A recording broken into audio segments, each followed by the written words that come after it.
history, kayang isuko ang sovereignty. Welcome lahat ang mga ICC, Pinoy na kaso dayuhan ang huhuli. Metro Manila as you can see, hanggang ngayon ang daming nagrarally. Bangayan ng 13-11, nag-aagawan ng majority.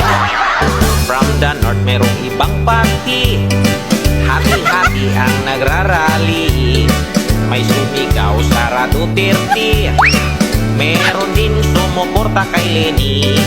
May naninigan sa Pangulong Marcos, ngunit marami rin bumabatikos.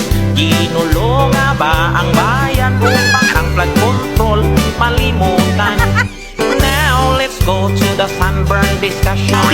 Mainit na diskusyon, saan si Saldico? Ba't di nahuli hanggang sa ngayon? And no traces for Atong Ang, saan nga ba nagkulang? Ngunit maraming nangunguna sa paghuli kay Bato ng dayuhang hukuman. Iniingat ang sovereignty. Isusuko sa ICC. Is this the future we wanted to see? Philippines is a sovereign state, has the power to govern independently.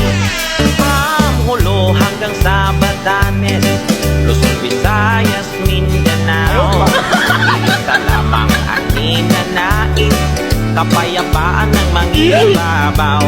At dahil sa politika, ang bayan ngayon ang kawawa.